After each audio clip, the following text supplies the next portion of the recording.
Tena balandi sur Congo Suisse Télévision eza oyo bolingaka Betty Bokalo motema papa Guy Bokalo. Avant que nasa la micro balader nanga pour ne pas être ingrate, je salue mon boss John Sima au patron l'équipe patron nyonso en Suisse. Na mama Micheline Michakote moi ça pembe. Na mama Dorothée Mayungango moi ça boya konu na tongo moi soit littérature contre la vieillesse.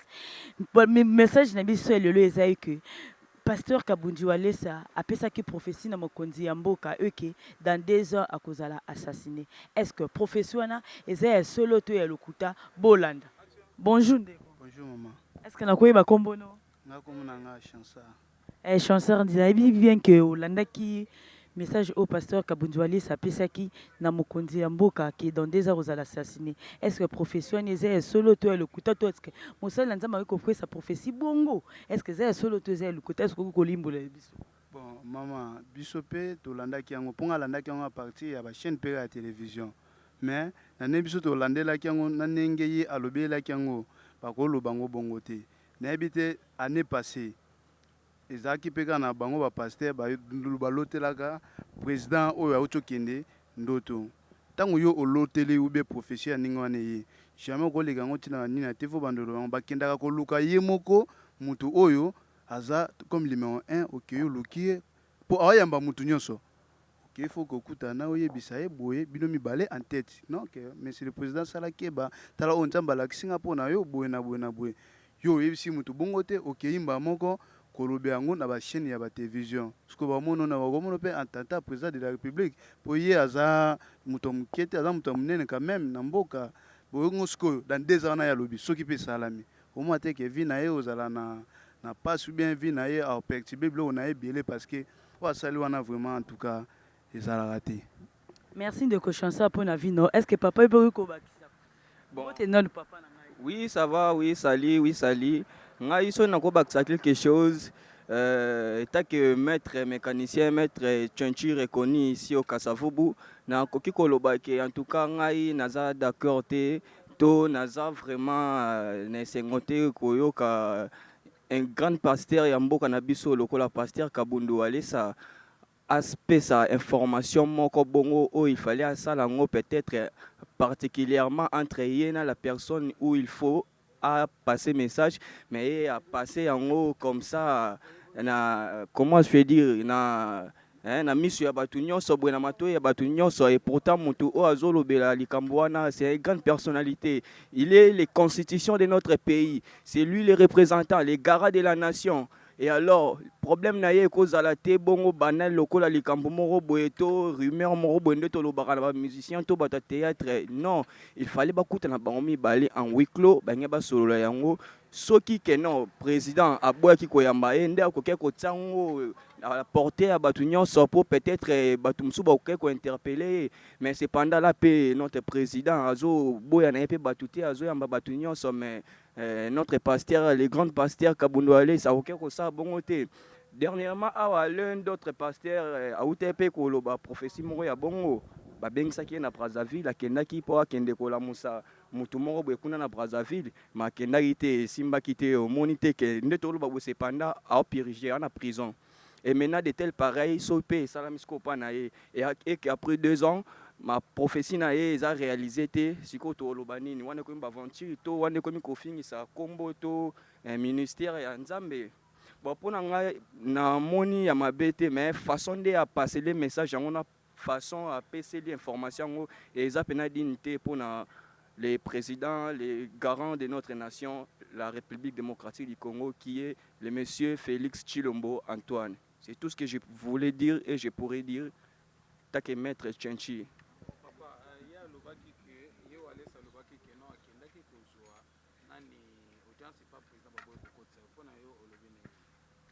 Soki baboyaki ko kotisa ye na audience oyo asengaki. Bon, d'après moi, c'est que ezalaki peut-être pour amilobela ki da bilobela. Soki ezalaki que avant que aloba makambo wana kende ko senga audience baboyaki opesa ye audience. Il fallait azala même peu na patient parce que ye aza président. Tant monsieur ezate kate aboyaki on pas boya kokutana ye. Peut-être azala pe na ba occupation. Vous comprenez? Donc il fallait alandela aluka kokutana. Soko kokipe kokutana président il a des conseillers il a toute une cabinet où il travaille en collaboration avec ceux qui peut-être de telles informations comme il y a encore même il y a cabinet na il y a conseiller na même si en direct il y a mon président qui ça mais à travers entourage na quelque chose pour nous trouver solution à problème wana. Donc pour nous vraiment avec un peu pour rectifier ba façon ya couper ça ba bon parce que ça problème moko eza spirituel eza charnellement te boye oyo toko comprendre yango biso nyonso parce que bango nde bamona mambo eza ya molili ya molimo mais biso bato tomona yango te biso tokomona eza charnel et alors comment on peut prouver comment on peut accepter ou on peut être d'accord seulement que non c'est si réel donc wana vraiment ameka mpe koréfectionner baconcept na ye etake maître Tchenchi.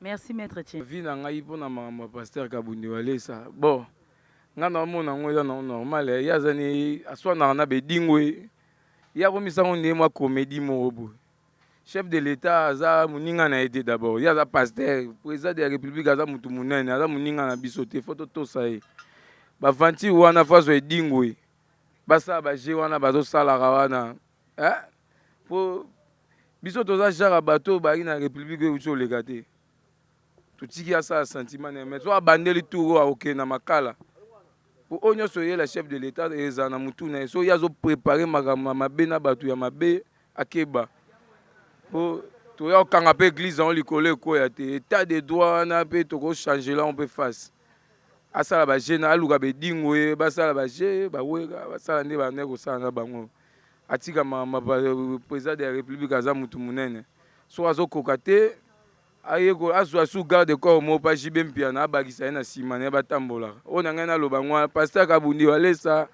soki ozwi vision mpo na chef de l'état asalisa campagne na boulevard triomphal bosambela mpo na chef de l'état ekoki mais soki ozolinga obanda kosala baje ya pamba wana te Puta mpe na bandeko na biso mosusu bakoki mpe kolobelaka sur avis yango ka ya paster Kabundi Walesa ndenge apesaki message na yo ke dans 2 ans mokonzi ya mboka akozala assassiné avis na yo eza nini est ce que professeur ngo eza ya solo to eza ya mabe soki oyi koloba mpe bon mama omoni makambo mosusu fo totala yango na misu mibale tokozala kaka te lokola so ndeni Congo eza mboka na biso donc Congo tomoni bamakambo ebele lelo peuple congolais aza toujours na suivi ya kolandela bamakambo mosusu bon mpo na prophétie wana nga mpe natalaki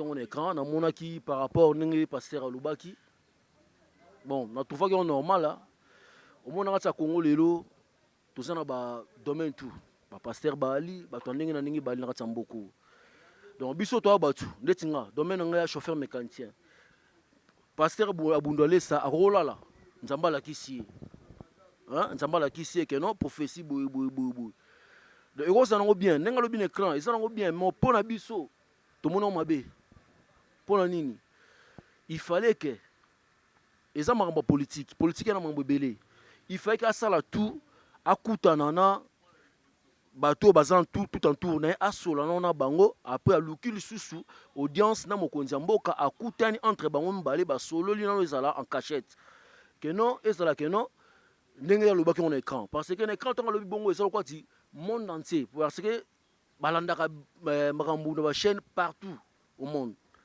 nayebi te soki naloba mabe mama donc mpo na ngai atake congolais namonaki yango eza mabe makasi ingi ozala bien so babetaki en coulisse entre bango na bango basololi ke non tala na loti ndoto boye ingi ezala quand même bien donc par rapport na ndenge alobi yango na écran ndenge wana vraiment esali bien ti omoni quand même so omoni moto akomi na niveau ya président de la république eza baventure te donc okoma président de la république eza baventure te donc faut opesa mona moto respect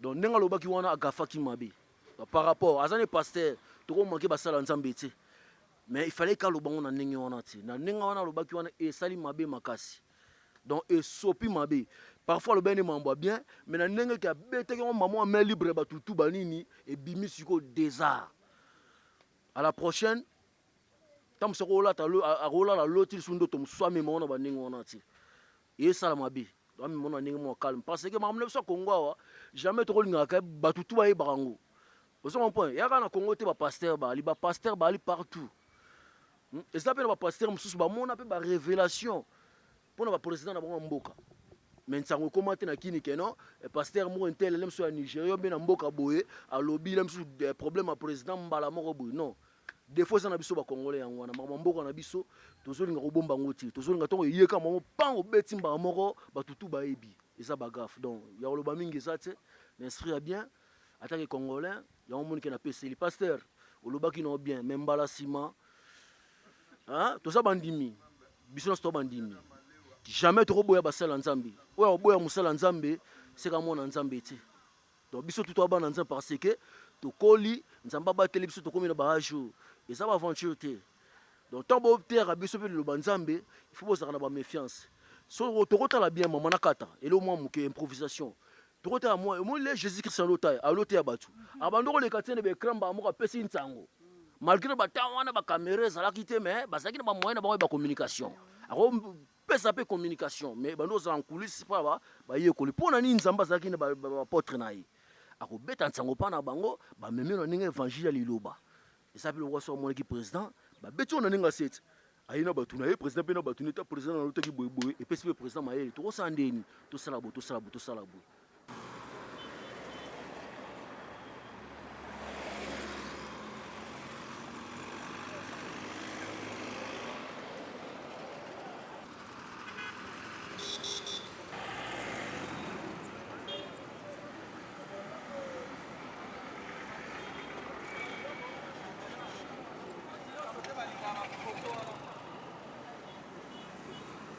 Bonjour.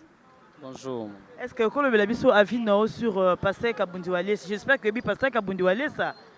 Oui, prophétie à l'obaki qui est dans 2 ans qui est Mokonzi Mboka à Rokufa. Est-ce que professeur n'est solo toza lokuta? Est-ce que oui que le Belabiso? Bon, nazana boyebi ya Pasteur Walesa, azali Pasteur munene ya Mboka na biso, banda Mbujimai. Alobaka ba prophétie na ye vraiment ya solo o biso moko na à partir ya Mbujimai to yebi bien parce que je me rappelle en 2003 quand tozalaki na ba jeune alobaki ekozala na nzala moko ekokota na province ya Kasai oriental et puis na période wana Mbujimai ebandaki ko beta nano wana tozalaki nano na vie normale toujours vivre bien. S'il vous plaît, est-ce que professionnel qui a solo to ya lokuta? Est-ce que ça peut bien ninga ko prophétiser bongo? Voilà le kata mon sen nzamba en coulisses ayebisa que non na moni wenzamba lobi na boye. Mais il y a le bien en public maintenant soit lui. Est-ce que ça bien to ça mabe? Non. Du fait que à lobby en public wa nezali mabe. Mais quand même quelque part professionnel eza ya solo mais mabe parce que abimisi en public comme ça peut-être c'est dit nakanda na ndenge ye moko comme ko c'est justifié mais du fait ya ko publier en public professionnel pesa mabo kasi balobaki Mokonzi Mboka kendaki koluka Pasteur Kabundiwale baboya ki akota. Est-ce que mosali na nzambe soki mutu ayepa na ye bakoki ko empêcher mutu azala malade to azala ma problème pas mosali na mboka ki mosali na nzambe ke ba empêcher mutu na akota. Est-ce que ça bien tu ça mabe ba pasteur na biso pe est-ce que makamba wo mosali za mala mutu za mabe te yende akendaki po akutana na mokonzi ya mboka bapekisaki donc bapesi nzelande ya bapesi nzelate c'est pourquoi alobi yango publiquement parce que soki mutu aza na prophétie ezalaka lokola soso aza na liki alinya bwaka donc eza lokola mutambo moko ye moko mitie na kingo donc ndenge asali wana na miso nzambe pona ye peut-être aza soulagé mais pona biso tozo regretter pour anina asali yango publiquement c'est un peu ça. Mais ils ont confirmé que professionnel un jour c'est réalisé. Non pour ça na biso eza se réalisé te maman pour ça na biso ezali ndenge lobeli yango wana yepe donc asambela nzambe na ye o ye moko aza sur na ye nzambe wana alongole loko wana. Parce que ce qui est kokisami bon yo moko zomona le fait kaka ya koloba ke na moni message ya liwa yo moko moni ba retour ndenge salemi mais ce qui est kokisama c'est que ye pa kozala mal vu na mboka na biso. Merci pour la vie na Okombo. Patrick Mboa. Merci. Bonjour maman. Est-ce que oyebi Pasteur Kabundiwale ça? Nayebi te mena yoka kae. Bon Pasteur Kabundiwale ça après ça qui prophétie que dans 2 ans Mokonzi Mboka akozala assassiné. Est-ce que profession wana eza solo to eza lokuta? Est-ce que ko lobela biso? D'abord, soka za passer à solo. Akolo bala Mokonzi Mboka bongo te. il faut apesa mokonzi mboka respect wana ezali manque ya respect biso tosambelaka biso toza mpe na nzela mpe toujours baprophétie mais ntango na bibiseli mokonzi mboka baprophétie ya ndenge wana nakoluka ye na moyen nyonso meme ate esali 10 ans nakosambela mpo na yango nzambe aoyeba kokisa eloko wana mais kopiblie yango ndenge wana keno mokonzi mboka bakoboma ye non ezalaka te wana eza manque ya respect mpa mokonzi mboka soki siko un jour babomi ye te soki un jour akufi na ye te biso mpe akufi donc ye mpe aza responsable makambo nyonso wana po balobi Pasteur Kabundu Aliesa akendaki koluka mokonzi ya mboka mais basaki mo intercalé bapekisaki mokonzi nani Pasteur Kabundu Aliesa akota moi est-ce que le professeur ngoloba mabien ezalaki te te obengi ye mokonzi ya mboka bakenda kotele pambamba te même yo na ndako na yo soza na mobali na yo ngai na koluka yo jamai bakotanga mbaa moko mokonzi ya mboka fo kopesa respect azali mokonzi ya mboka aza mokonzi ya ville ya Kinshasa te mais mokonzi ya mboka yo pasteur moko kaka bo ole ndungu si ntendi na yo bamoka nake pa mokonzi ya mboka boyamba te il faut kozwa audience pa mokonzi oluki bureau na ye après okute na bango osengi audience nde bakoti yo mais kaka bonga po kaka yo nani yo kaka mbamo okei kaka bongo non mokonzi ya mboka faut kopesa respect. Merci pour la vie na papa nga kombo na nga Roger Mavuela moto pamba. Bon, on a ajouté par rapport à oncle Nangandenga Lobby. La Bible, même dans la Bible, c'est déclaré. Bible lobby que quand vous avez un problème à ton frère, va vers lui. Alors, ce qu'on a dit par rapport à la Bible, la Bible est déclaré lobby. Quand vous avez un problème avec ton frère, va vers lui. Donc automatiquement, il est en tant que serviteur de Dieu. Le col a appelé ça un message après 2 ans. Donc il y a encore du temps où ils pouvaient faire l'audience. L'audience a même message 1 mois, même message 2 mois. Il y a le message il y a 2 ans. Même message 1 mois, il y a 2 ans. Donc il avait toujours le temps. Il y a un moyen à ça de tous les moyens à coûter un chef de l'État. Avant la procédure rebelle, il même pas caméra, coûter la caméra, solo la caméra, comme ça on pouvait voir comment est-ce qu'on peut toujours lui faire partie na président de la République. Mais Babi Pasteur Kabundu Aliesa kendaki baboyaki kokota. Effectivement, c'est ça ce que je dis. Quel que soit baboyaki, mais message n'est pas pour 2 ans. Donc 1 mois ou 2 mois, ce baboy ce n'est pas un problème. Il faut tenir compte toujours il y a parole. Parole a dit quand vous avez un problème avec ton frère, fais-le tous les moyens. Au Lukiye, au Koutane. Si au Koutane, tu Luka 3e personne, aïe, intervention. S'il y avait même 3e personne, même 4e personne, ce n'est pas un problème. C'est ça la procédure logique sur le plan spirituel. Donc il ne pouvait pas aller seulement à la télé pour dire n'importe quoi et que les gens disent que amen. Ce n'est pas vrai, ce n'est pas bon. Donc, procédure n'a yende ezamabe. Quel que soit les messages étaient bons, mais sauf que la procédure qu'il a amenée, des procédures wana ezamabe. Toujours condamné des procédures. Tolobite que nos messages n'est pas faux ou bien vrai. Là, il n'y a pas moyen. Puis c'est là, dans le cadre spirituel, et là, il parle de façon, d'une manière d'une autre, na moto ya lingeli. Ce qui nzamba lobela qui est, ce n'est pas un problème, mais c'est tout simplement la procédure qu'il a voulu faire là, ce n'est pas bon. Il y a un condamné pasteur, et puis c'est le serviteur de Dieu, mais tu condamné seulement la procédure qu'il a voulu amener. Merci papa Nangai. Maman pe okosa la vie. Ngai mama nakozala nanga na vite. Ngala samela na catholique. Ba catholique balukaka bambongo wana ya buzoba ya mayele te. Akende kosenga mbongo na ye bakopesa ye oblia akende kopesa ba message ya pama pama. Est-ce qu'il y a quelqu'un qui sait un bon loni la so quelqu'un qui sait un bon? C'est ka zo loba biloko wana pona nini. Po ba pesa ye mbongo. Merci maman. Maman, bakisa moi mungu amkie. Bon, pour la Mireille, bakisa moi mungu. Pour nga na oloba kaka ke soki nyonso ezosala maboye po l'État na biso aza makasi te na biloko wana. Ba église eza ebele ezokabola mabota, ezoboma batu, ezosala n'importe quoi l'État lobaka eloko te. Soki un vrai pasteur, oui prophétie eza nango même ata na Bible prophétie ezali, mais faut kozana manière nini ya kolobela mokonzi ya mboka prophétie. Donc so comme na manière wana comme donc comme on dit na suka. Faut pas luka méthode nini ya ko arrêter ba biloko boy. Akoki jamais ko annoncer publiquement boye et pas batuke dans 2 ans. Baza ba muto aye po abikisa biso, muto aye po longa biso na chômage, yé après sa prophétie bongo ke ba boma dans 2 ans. Et il croit que batu ba ko sepena na prophétie wana, batu ba ko sepena na prophétie alinga zo na bo umbu. Donc ça ba bomi yene muta ko remplacer. Merci maman. Je peux passer moi vie sur prophétie au pasteur Kabundu Alesa à lobby qui dans des ans Moussa Nanzamba aux assassiné. Est-ce que professeur Moussa et Mokonzo Mboka le président Félix Tshisekedi Tshilombo aux assassiné? Est-ce que professeur Moussa solo te zèle kutamekana kolobela? Bon, en ce qui concerne la prophétie, Toyoka est belé na Congo. Toroki ko boya ngote mais c'est à examiner. Parce que tout le monde a une prophétie et Kabola mabala. Tout le monde a une prophétie et bimisa bana bashkumi bashege babima bandoki le loba bango bana manzela bashege bakome belé car likola ba prophétie. Après si prophétie na oui, c'est bien, mais ça reste à vérifier parce que Adam Konzambo ko le katé na télévision pas tout le monde. Pourquoi c'est prophétie que non mutorbi président de la République? Car la prophétie bimigara va assassiner le chef de l'État dans 2 ans. Non, bon, ça reste à vérifier. Nakobo yango pété mais nous devons aussi prier en tant que chrétiens pour prier pour tout le monde à Genza mais pas la Kisabiswango. Ma bezaka ke po peut-être aloba ki en public et batno so yo kek mais Moussa Nanza makene ko luka président mais baboya ki kokoti sa Kabundu Alesa pour appeler ça président professionnel.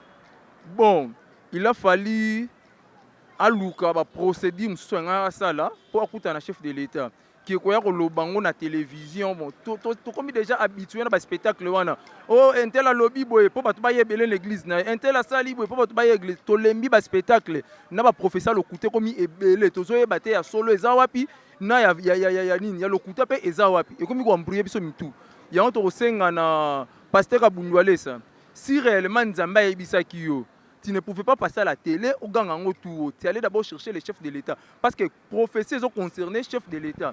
Et concerné nos nations. Et puis par après, maintenant, ceux qui nous ont tigné la TV au lobby. Mais quand les TV au lobby, bon, c'est un peu bizarre. Merci pour la vie. Bon, tu kolanda micro baladeur na biso, batu ba pesi ba vie na bongo sur prophétie. Oh, pasteur Kabundu Alesa, ayebaki koloba. Na mokonzi mboka qui est dans des ans à cause de assassiné. Oui, les prophéties est bon. Peut-être prophétie ba examinaka. Mabe mon pasteur Kabundu Alesa sali que fait lukata mokonzi mboka en coulisses.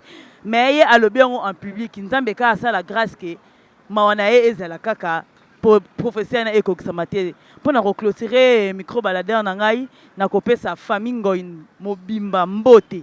Na pesa apôtre Thierry Ngoi na Suisse mbote mosala nzamba nguya na pesa mbote nzamba pambola yo na pesa mama de mbote na mama Dorothée Ngoi mayunga mwaso boya konuna tongo mwaso alitaka contre VS mama Dorothée aleki mkuu na elengi nzamba pambola yo mbote na yo yango yo na pesa mbote na nga na boss na nga John Simao o asali ke lelo ngai yoyo nakoma pe koleka na Congo Suisse bambote na yo yoyo na pesa mbote na nga na mama Micheline Mama Misha kota moi ça pembe moi ça taille yo yango na pese mbote na nga na Jean-Marie Ngoi Muteba na moi si na e openda sa femme vertueuse so pe batangi ba so fidèle adeka lunga nde nzamba pambola yo mbote na yo yango na pese pe mbote na nga na superviseur papi Lokango na cameraman na pe na Eric Monstre yenda kangi masolo na ba cameraman nyonso.